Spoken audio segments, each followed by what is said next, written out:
Hey, what's up, everybody? Welcome back to News Dose. And a very strange controversy hit the PS5 over the weekend, and this is in regards to the ongoing concern of ownership. Do we actually own the games that we're buying? And this conversation typically involves digital media as the main culprit, but in this case, there's a PlayStation policy that was rediscovered that brought a lot of concern to physical media as well, or at least over on PlayStation. So we're going to talk about that today and whether or not there's actually anything to worry about. Then also, we got some updates for Baldur's Gate 3 on Xbox, and I think that this is something fans need to hear. So we're going to get into that as well.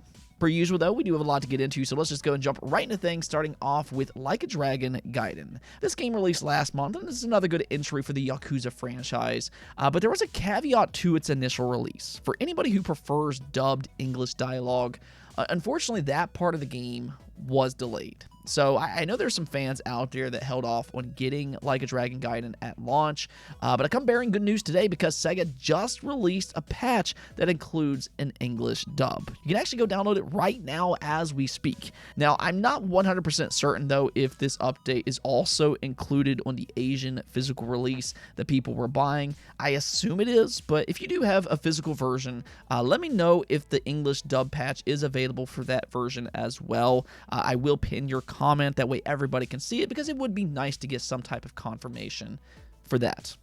Next up, though, we got an update for the Game Awards as they posted up their yearly results, and despite all the controversy this year, the Game Awards continues to grow. It broke its previous record as it reached a new high of 118 million live streams. That is up 15% compared to 2022, and they claim it's the most watched Game Awards ever. So, I mean, it does seem like this show continues to grow year in and year out, and even though I have my issues with how Jeff Keighley runs things, I do, however, view this as a net positive for gaming. This more or less means that there's more eyes on gaming and these showcases with that hardcore crowd continuing to grow. That's how I view the increased viewership here. Gaming is the biggest entertainment medium, and I think especially when it comes to hardcore gaming, not with the mobile stuff, but it's something that I want to see more of. I want to see this industry grow, and the fact that viewership here is growing, I think that that's a good sign for the future of the industry. At the same time, though, again, going back to the controversy, I think this is kind of the reason I'm not going to get my hopes up that Jeff Keighley will make some type of big changes for next year's event. It's kind of ironic because, this show's quite literally named the Game Awards, but the actual awards component is just not their priority. I think that they made that loud and clear this year. Their panel, they made some mistakes with some of the nominees, which they didn't fix. I'm specifically looking at Dave the Diver. And the actual showcase, you could tell that the awards was kind of an afterthought. It's pretty obvious that Jeff would much rather have a big spectacle with a lot of ads and game announcements.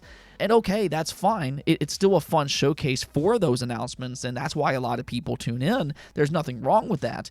But under that same line of thinking, I think it's time to stop treating this show like it's this be-all, end-all Game of the Year event, just because it carries its self-proclaimed name, the Game Awards. It's just simply not. I mean, like I said, it's still a fun showcase and everything, and for me, that's kind of my expectations going forward. It's kind of his version of a winter E3, and that viewership is a sign that he's doing his job by attracting a lot of viewers, and that's something that you can really see in the results here. Now, we also got some very welcome news for Sea of Stars. I keep saying that this is a very special game. Not only would I say it's debatably the best independent game this year, but I think it's also become an instant classic for JRPGs. It took a lot of inspiration from games like Chrono Trigger and Mario RPG, and those are great games, but somehow Sea of Stars lived up to them. It really is such a fantastic game, and that's why I'm happy to say that they just announced it's reached 4 million players in less than 4 months. That's a major achievement for really any game to reach, and especially for a small independent game like this. Now, part of the reason why, though, can be owed to Xbox Game Pass and PlayStation Plus Extra. It did launch directly into both of those services day one, but I think the numbers here is a true testament to that strategy paying off. That more or less means that they got that guaranteed money from both Xbox and PlayStation, and they've also increased its mind share drastically. That's one of the reasons that Sea of Stars has been a hot commodity on the Nintendo Switch and over on PC. That increased mindshare that's ballooned from Xbox Game Pass and PlayStation Plus Extra. But yeah, either way, just big congrats to Sabotage, the studio behind Sea of Stars, for all of their early success. It's very well deserved, and honestly, I believe it deserves even more. If you like retro JRPGs, don't sleep on this game. Definitely go check it out. Okay, so let's go talk about this big PlayStation controversy, though, and this is strange on so many different levels. So what's happening here is that RGT85 posted a video over the weekend where he was notified that Sony has more than a bizarre policy in their terms of service. When you see it, it really just kind of leaves you scratching your head. Now, I do recommend watching his video because I think that he brings up some very good points, and he also keeps things into perspective. But more or less, what happened here is that he was notified by a friend that Sony has a policy that says you can't sell your physical PlayStation games. And when you first hear that, it's hard to believe. I mean, that can't in no way, shape, or form be true. But if you look at their terms of service, that's what Sony states. This is not some made-up policy that just kind of came out of nowhere. It's weirdly a real thing, and you can see it here. It states you must not resell either disc-based games or digital games unless expressly authorized by us, and if the publisher is another company, additionally by the publisher.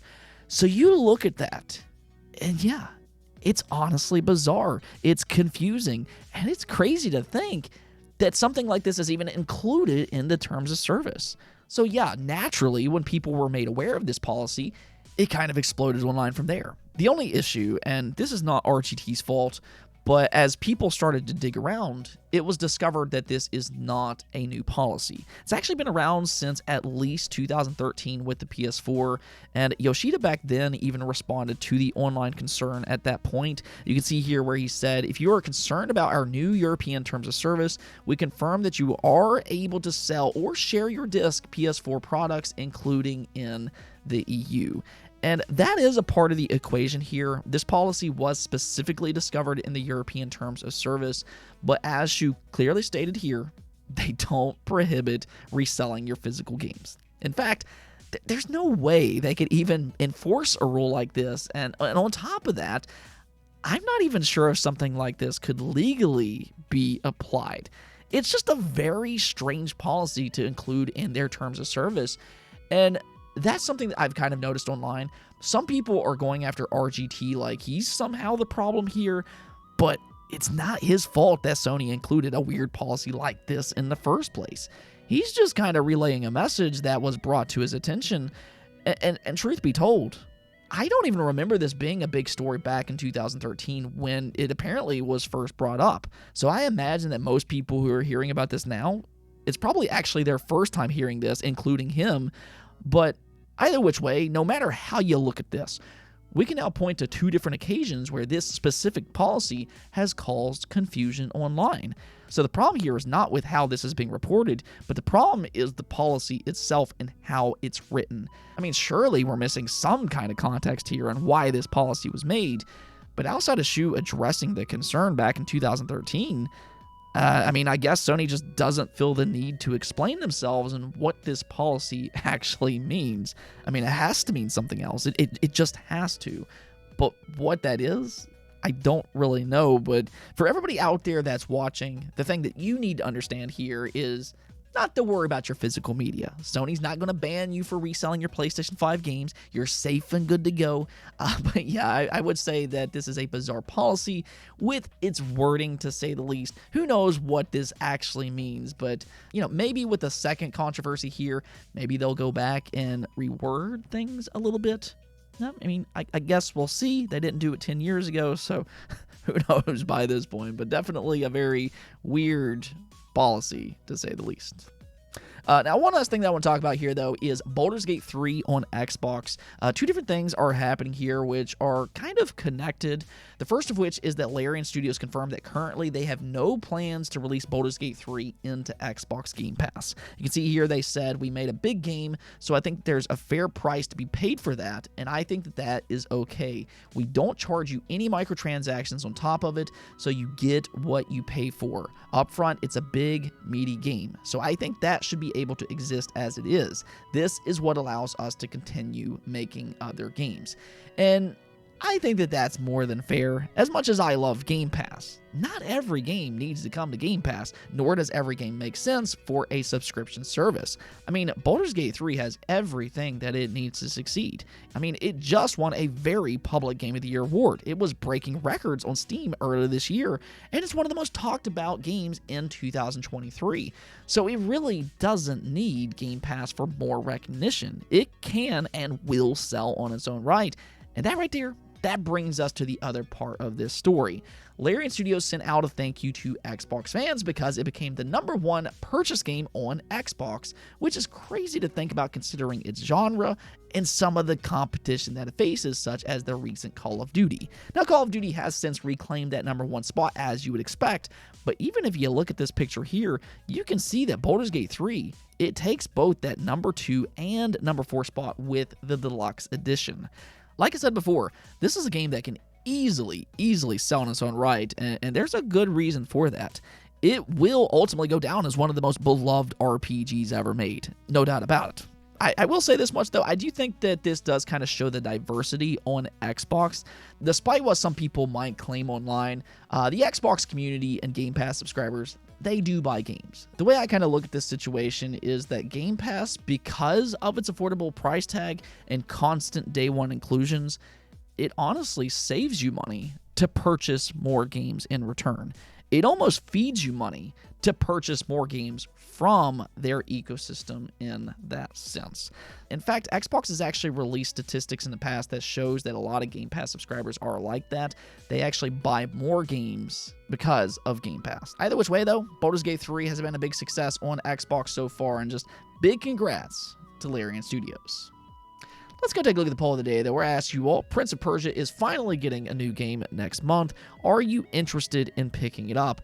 And the results here shows that a lot of you all are at least interested enough to see its impressions and reviews. A combined 50+% voted yes or undecided.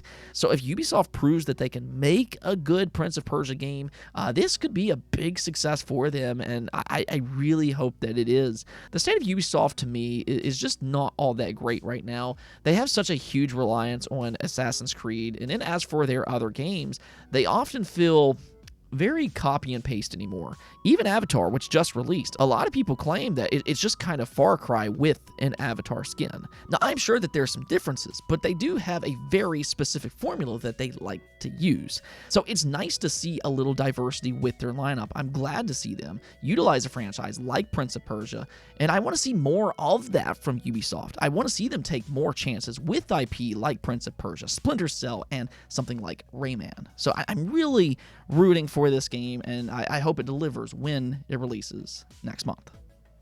Anyways, though, that's it for this episode, but if you liked the video, don't forget to bell notification and subscribe button for more content just like this. Also, if you'd like to support the channel through Patreon, thank you for making this content possible. Peace out.